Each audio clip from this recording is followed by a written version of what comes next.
Partiamo da una Maserati Final Edition, una macchina un po' particolare, una McLaren, una macchina molto particolare anche questa, con i profilini, come ha voluto il cliente. Ha una nanotecnologia questa macchina, per cui per 5 anni una garanzia su tutta la verniciatura della macchina, per cui non dobbiamo più lavarla né con lo shampoo né niente, solo acqua e siamo a posto. Difatti a toccare la macchina si sente proprio la finezza della carrozzeria. Ecco qui, signore e signori, le supercar. Lisciate, levigate, curate, vezzeggiate, quasi fossero opere d'arte o addirittura creature viventi. Tutte queste premure possono apparire esagerate a chi, come noi, concepisce l'auto solo come mezzo di trasporto.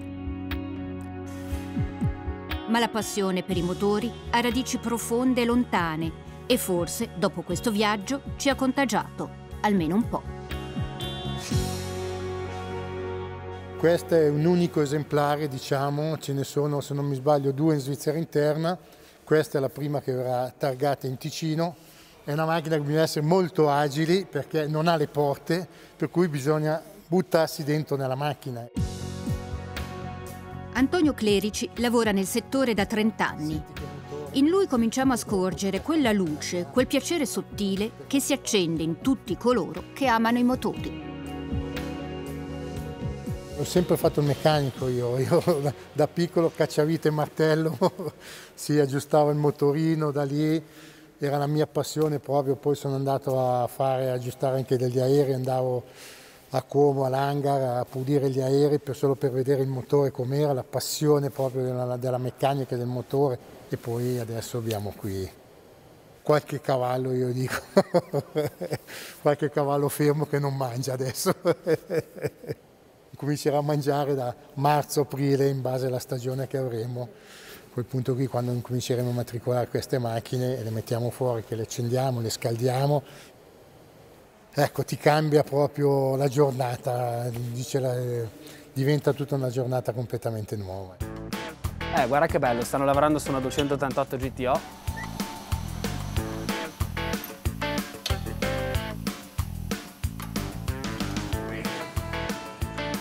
State rimontandola? Questa è una 288 GTO, che è una macchina del 1984 ed è considerata la prima vera supercar che Ferrari fece, una vettura molto bella, ha questa forma riconosciuta un po' in tutto il mondo. Particolare ad esempio sono questi ouvre, no? Queste aperture qua, che sono delle aperture che ci si porta appresso già dagli anni 60-70, dove Ferrari a suo tempo le adottò in altre vetture come la 250 GTO, appunto, dalla quale prende nome la 288 GTO. Come velocità massima direi che è una vettura da 260-270 km/h. Bisogna considerare che per gli anni che furono era già una bella velocità. Oggi sicuramente arriviamo a velocità più alte, però con un altro tipo di sicurezza e di affidabilità. C'è chi tra motori e supercar c'è nato e cresciuto. Ronnie Kessel, figlio di Loris, ex pilota di Formula 1, ha ereditato dal padre passione e professione. Mio padre è sempre stato nel mondo delle gare prima e delle automobili dopo, quindi io ho dei ricordi legati a questa concessionaria che vanno dal pulire i piazzali al sabato e la domenica a giri in go-kart che mi faceva fare proprio qua fuori da questa porta. E quindi piano piano non sono mai stato forzato, però a 14 anni, come spesso capita per un ragazzo con il primo motorino, la passione è nata e da lì non è più finita. Alla morte prematura del padre, Ronnie ha ripreso la concessionaria di Grancia e l'ha fatta crescere, tanto che oggi conta più di un centinaio di impiegati. Si va dalla vendita e manutenzione dei marchi Ferrari e Maserati ai comparti delle corse e delle auto d'epoca. Qui l'amore per le automobili si vede anche dai dettagli. Quello che abbiamo sempre cercato di conservare sono i documenti originali, che sono i documenti che appunto venivano consegnati assieme alle vetture, ma proprio per la manutenzione delle stesse.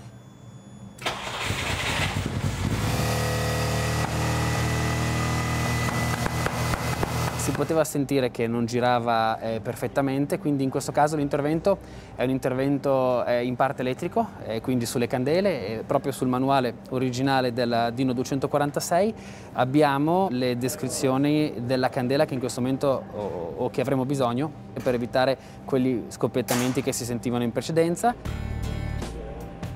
Passiamo dalla Dino e dagli anni 70 ai giorni nostri. Prima però diamo un'occhiata veloce a un altro pezzo di storia, la F40. Siamo a cavallo tra gli anni 80 e 90. Questa grigia, invece, è la vettura più estrema della serie, una 458 speciale. Velocità massima 320 km/h, costo tra i 300 e i 350.000 franchi. Chi può permettersi un'auto così la compra per il prestigio, certo, e per le sue prestazioni, ma anche per fare un investimento.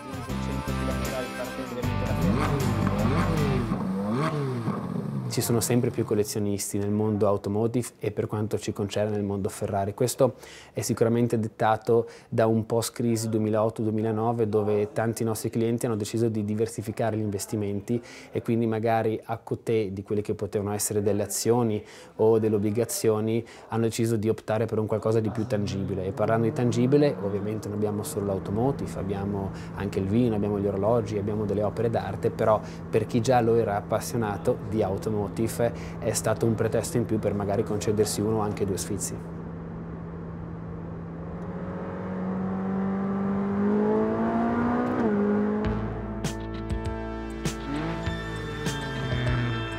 Che sensazione provi quando guidi un'auto così? Beh, innanzitutto orgoglio, no? Perché avere la possibilità di comprare una macchina di questo tipo devi aver conseguito delle cose importanti nella vita, no? Non tutti possono permettersi di comprare una macchina così. Io quando ero piccolo, quando aveva 15 anni, dicevo non capisco queste persone che vanno in Ferrari, vanno in Lamborghini, se io sono super felice con la mia Fiat 500, la mia macchina piccola, no? Però dopo, quando ho avuto l'opportunità di guidarle, ho capito veramente l'esperienza che ti può dare una macchina così, no? Jorge Lorenzo, pluricampione del motomondiale, non si fa problemi ad ammettere che per lui le auto rappresentano non solo un piacere, ma anche il segno tangibile del suo successo. Lo incontriamo a Lugano, dove vive. Parliamo di motori, ma non resistiamo alla tentazione di chiedergli cosa fa la differenza tra i fuoriclasse come lui o Valentino Rossi e tutti gli altri bravi professionisti del motociclismo. Non ci piace perdere, o al contrario, ci piace tanto vincere che odiamo perdere, quindi facciamo da tutto per riprovare quella sensazione della vittoria.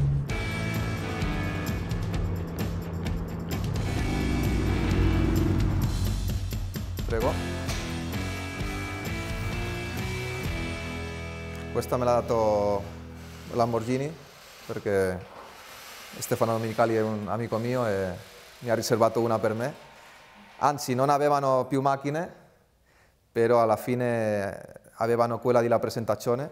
Infatti, qua come vedete, pone vettura lancio Pebble Beach. Questo modello l'hanno presentato a Pebble Beach. È esattamente il modello della presentazione. Quindi nell'altro lato pone 00 del 63, sì, quindi la 00. Questa è la Ventador, edizione limitata. Come la maggior parte delle Lamborghini, porta il nome di un toro e un po' anche lo spirito. No, questa per me è la macchina più spettacolare esteticamente del mercato. È un 12 cilindri atmosferico, quindi il suono è il più forte del mercato e un'accelerazione bestiale. Meglio del Ferrari? È diverso, è come comparare un Picasso con un Dalì, che è meglio, dipende dal tuo gusto, no? La Ferrari secondo me è più elegante e la Lamborghini più vistosa, più spettacolare, no? Quindi dipende del tuo stile e quello che ti piace.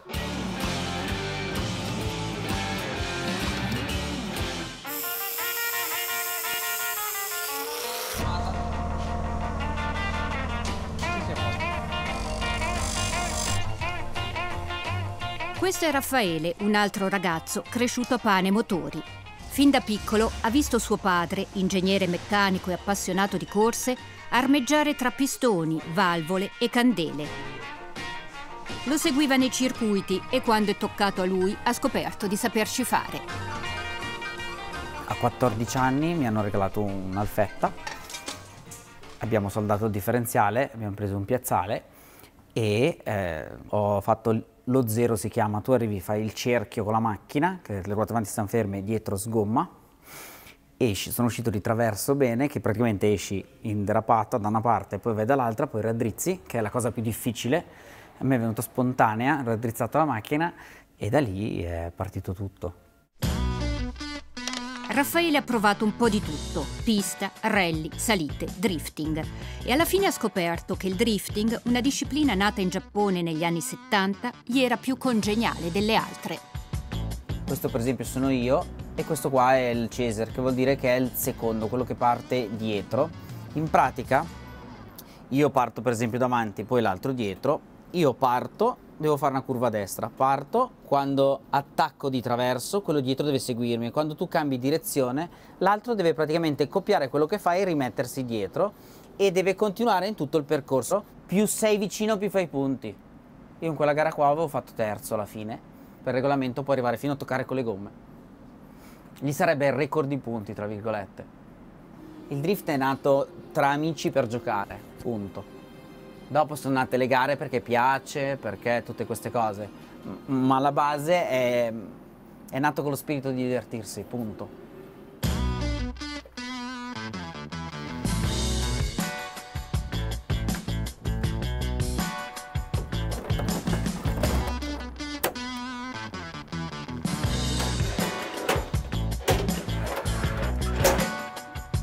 A breve non sono previste gare di drifting.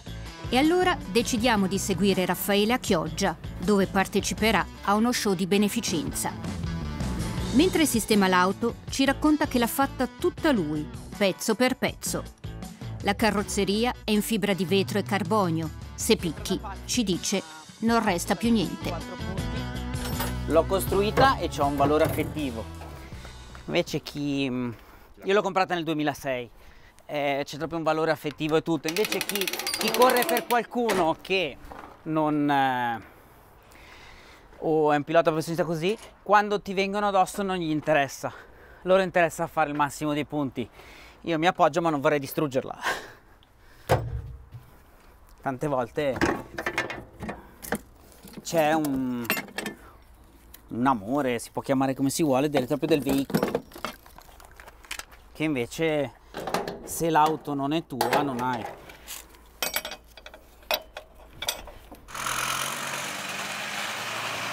Siamo andati Polonia, Ungheria, 16 ore consecutive dentro questo furgone, da mal di schiena, e ho fatto una cuccetta nel furgone, abbiamo dormito in auto, è stato bello, sono bellissimi ricordi.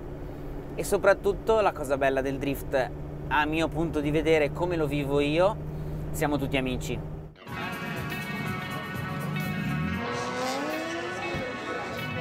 E in effetti, qui a Chioggia si respira un'aria rilassata, senza pretese, festosa e informale. Si è qui per esibirsi ed emozionare il pubblico.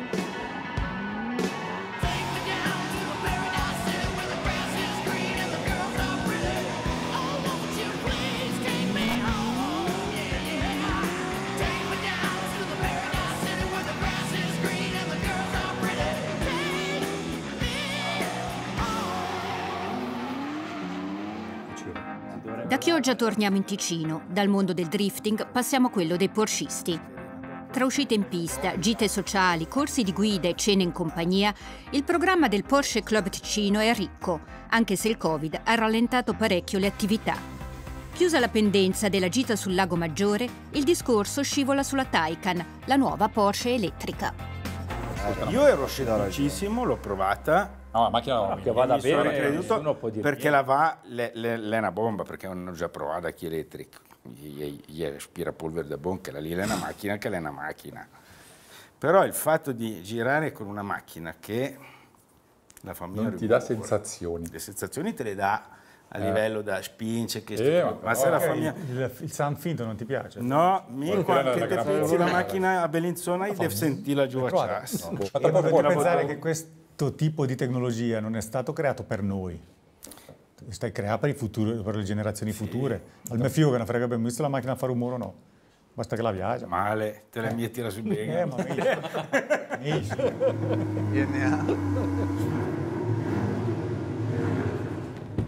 Per i puristi, una Porsche non è una Porsche senza il rombo del motore.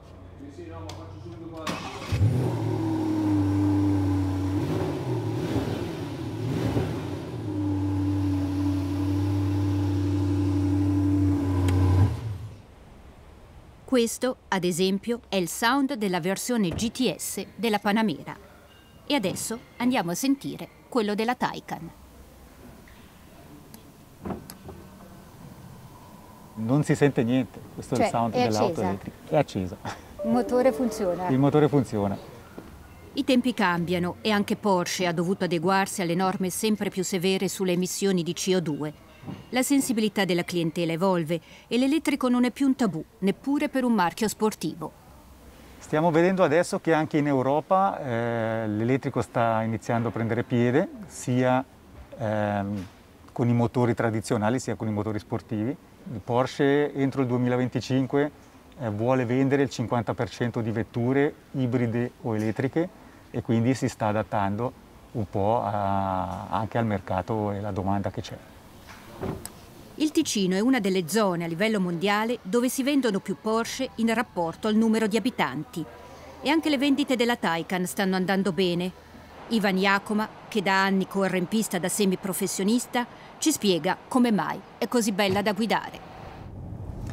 Un'auto del genere dà un'emozione prima di tutto con le batterie praticamente per terra a un baricentro bassissimo. E in pratica, anche se abbiamo a che fare con un'auto da 5 metri che pesa 2 tonnellate, hai la stessa sensazione di guida di una 911, perché abbiamo dei cavalli che vanno fino a 760 cavalli e addirittura l'accelerazione di un'auto elettrica è superiore a un'auto con motore convenzionale. Ecco, ma che senso ha oggi avere un'auto così potente e guidarla in strada? Ma è un senso di divertimento comunque, perché è vero che bisogna andare e seguire le leggi stradali, però su certe strade ci si diverte ancora alla guida, anche rispettando le regole. Quindi se devo pensare a un passo in montagna, questa macchina qua diverte di brutto. Ecco. Anche qua c'è.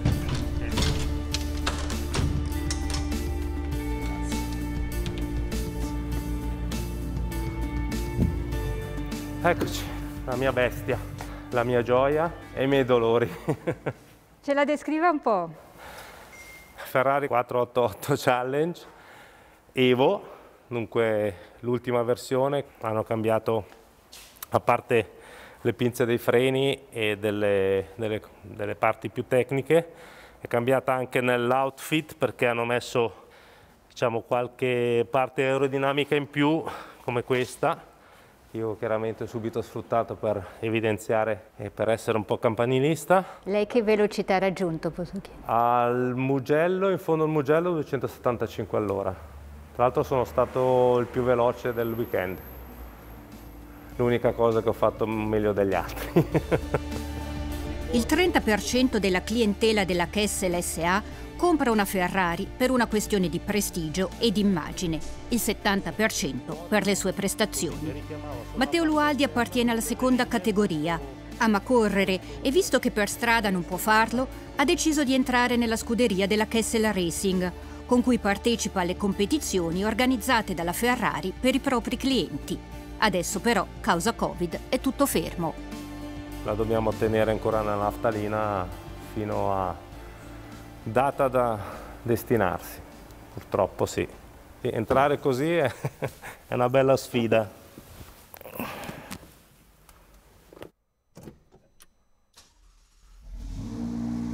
Mi devo limitare a questo.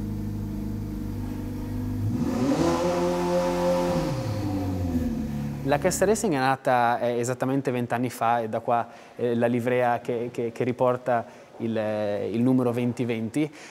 Siamo nati anche per un'esigenza di avvicinare con macchine che diventavano sempre più potenti i nostri clienti che ne fanno un uso stradale di queste Ferrari a un uso un attimino più pistaiolo. Sono tanti i clienti che vogliono divertirsi a bordo di una vettura sportiva su pista, questo sicuramente perché ci si rende conto che è il luogo adatto per poter sfruttare la cavalleria di queste macchine, ma anche perché oggigiorno, ed è giusto che sia così, sulle strade si può correre sempre di meno. Questo è il campo base della Kessel Racing, dove una trentina di meccanici specializzati sistemano le macchine al ritorno dalle gare e le preparano per quelle successive. Su 300 piloti del Ferrari Challenge, la Kessel ne porta una quindicina.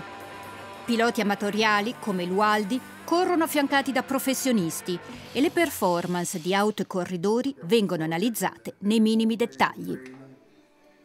Qua abbiamo la regia, la nostra regia. Cioè, intanto che la macchina è in pista noi vediamo questo, questa è l'analisi della guida, cosa sta succedendo, come sta guidando un pilota, quindi in real time noi abbiamo una base di una traccia, se vogliamo, di un pilota professionista o un pilota pro, e poi ciò che il gentleman sta provando a fare, e quindi possiamo dirgli in real time, cioè qualche secondo dopo, cosa ha sbagliato e come deve affrontare al prossimo giro quella parte di pista.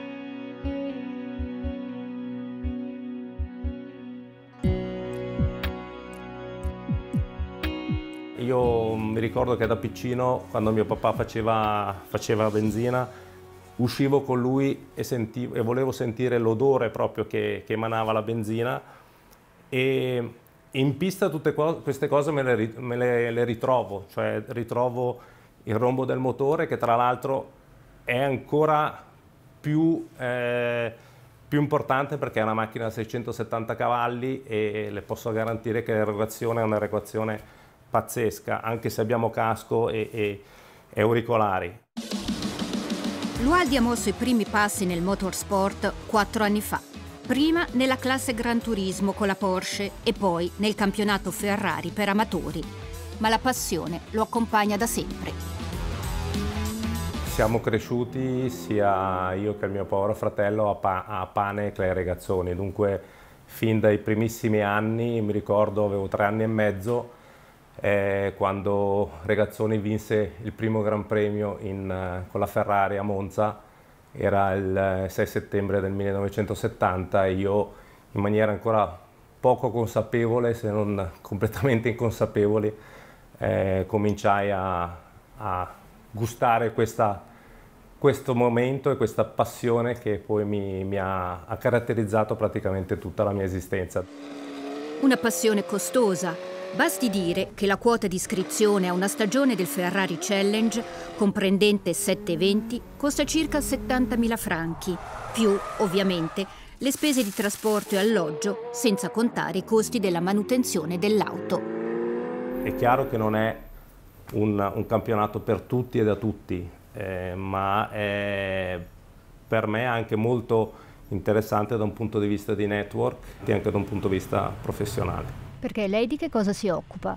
Ho fatto tanti anni di private banking, nel 2010 mi sono messo in proprio, ho una società che fa orologi e ultimamente ho creato la mia scuderia, si chiama Lualdi Team Racing with Ferrari, che tra l'altro è supportata da Kessel, e diciamo che se mi chiedesse adesso a 53 anni cosa vorrei fare da grande, vorrei fare il team manager. Leggendo qua e là e parlando con gli appassionati, scopriamo che il Ticino ha generato diversi piloti da Gran Premio. Ne parliamo con Raul Fontana al ristorante Galleria di Lugano, luogo d'incontro dei corridori ticinesi degli anni 70. Qui si trovavano Silvio Moser, Regazzoni, con tutta una serie di altri ragazzi dell'epoca, quando ancora non erano famosi, parlavano di automobilismo, poi alla fine cosa facevano? Questo si può dire, è una cosa molto simpatica, prendevano la macchina, parlo di 30-40 persone, prendevano la macchina, andavano fino a Castagnola, facevano una gara, andavano fino a Castagnola e di notte ritornavano fino ai Ghiacciai. Editore, stampatore e grande appassionato di motorsport, Fontana ha pubblicato un'antologia dei piloti ticinesi da Gran Premio. Nel 1908 abbiamo il primo ticinese che prende parte a quello che allora era denominato un Gran Premio. Primavesi prese parte alla San Pietroburgo Mosca, arrivò tra l'altro sesto assoluto, dopo una gara di 600 km. Ma la cosa interessante è un'altra, è che Primavesi andò con la sua macchina da competizione, una Diatto, no? Dal Ticino a San Pietroburgo. Da San Pietroburgo si preparò e lì fece la gara e poi ritornò con la stessa vettura nel Canton Ticino. E poi ne sono arrivati tanti altri: Silvio Moser, Clay Regazzoni, Franco Forini, Loris Kessel, Andrea Chiesa, e oggi tra i giovani c'è anche il figlio di Raul, Alex Fontana. E a 3 anni e mezzo è stato lui a dirmi: papà, posso provare quel go-kart lì? E io dissi: ma non sai qual è il pedale del freno, del gas? E allora cosa successe? Nel caso specifico attaccammo una fune da marinaio dietro il go-kart, no? C'era anche mia figlia, che aveva qualche anno in più, che teneva questo bambino che cominciava a schiacciare gas freno, ha fatto un giro della pista, no? Un giro e mezzo, fino a quando improvvisamente la fune si è spezzata. Dico: mamma mia, adesso cosa succede qui? E questo ha cominciato ad andare a 3 anni e mezzo da solo con un go-kart a motore, e lì è nata idealmente, è proseguita la carriera del figlio. Ecco, questo. Il momento più bello non è quando il pilota vince, porti a casa la coppa, i campionati, questo. È il momento in cui io sono nei box, da una parte sul muretto, nell'altra c'è mio figlio, nell'auto, quindi io rinchiuso nell'auto, stretto con le cinture di sicurezza, con il casco, e io vedo che i suoi occhi si muovono fino a quando trovano i miei per 5 secondi e poi da lì abbassa la visiera e parte.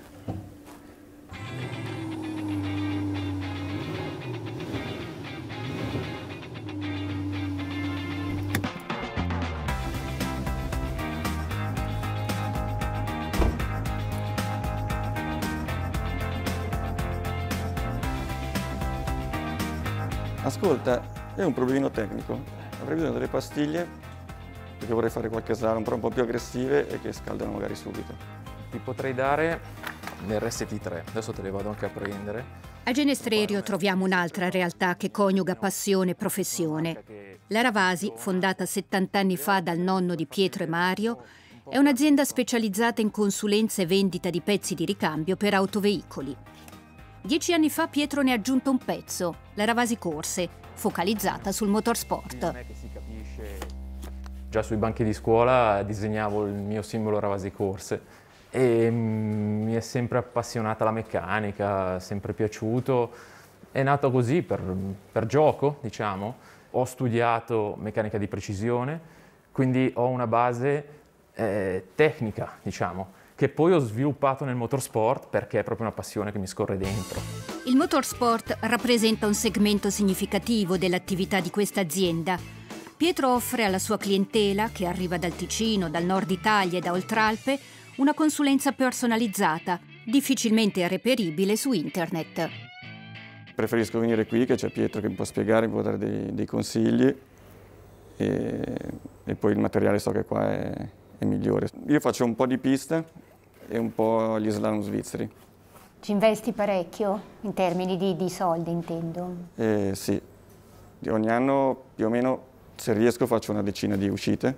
Un'uscita sono 1000 franchi, quindi 10.000 franchi all'anno vanno investiti se si vuole gomme, pastiglie, la benzina, l'iscrizione alle gare. La stessa passione scorre nelle vene di Pietro. Lui però fa rally, è un navigatore e insieme al suo pilota, Grégoire Hotz, ha partecipato a 5 campionati e a una trentina di rally ed è salito sul podio più di una volta. Gli anni delle nostre belle vincite sono cose indelebili nel cuore, nella testa, nel corpo. Mi danno anche la forza di andare avanti in momenti difficili, come in questi periodi, per esempio.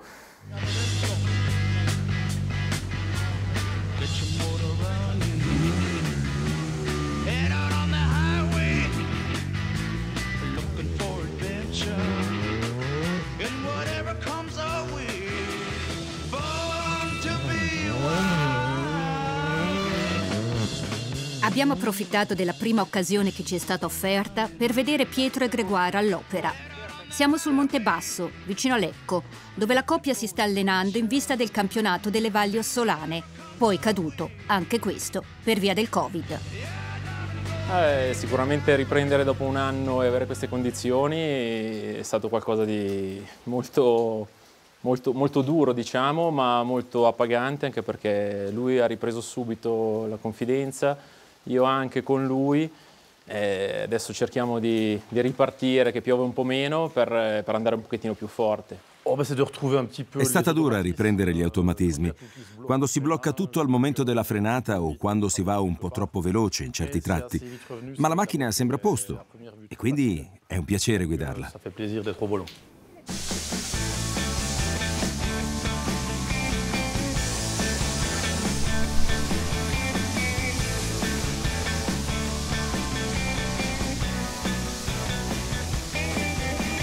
La mia auto rappresenta i miei sacrifici e tante cose, come l'orgoglio di avere una macchina che prima io sognavo. Io ho sempre detto che quando avrei preso la patente avrei fatto la macchina come ovviamente piaceva a me. E come piace a te? E tamarra non so se si può usare come termine, però una macchina comunque che si faccia riconoscere, no? Che quando la parcheggi in mezzo a tante riconosci che è la tua, oppure quando passi e la gente dice quello è Mattia. Mattia non può permettersi né Porsche né Ferrari, ma nella sua auto ci ha messo lo stesso amore. Ci ha speso un bel po' di soldi per lui che di mestiere fa il saldatore, ma adesso è proprio come la voleva. Carrozzeria personalizzata e qualche optional di quelli giusti. Il bello, però, deve ancora venire.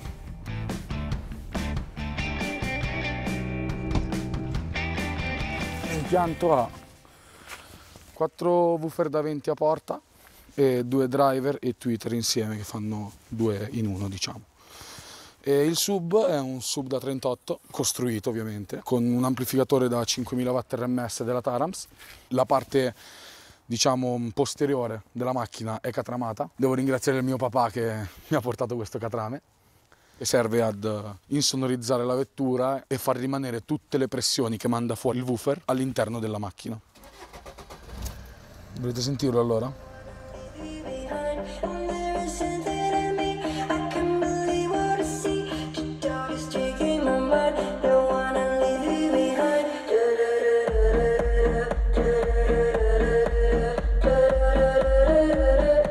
Io faccio parte del Como Meeting Car, che è un raduno che tenevamo a Montano Lucino.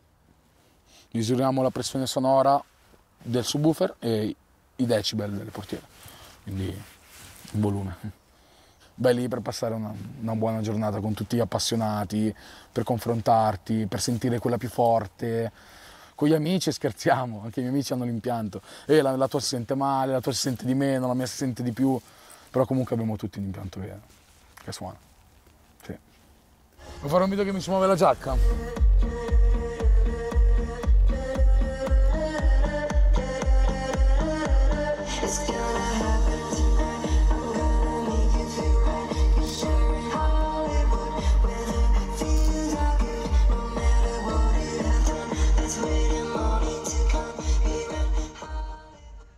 Vedo nei tuoi occhi non lo so, vedo che ti piace.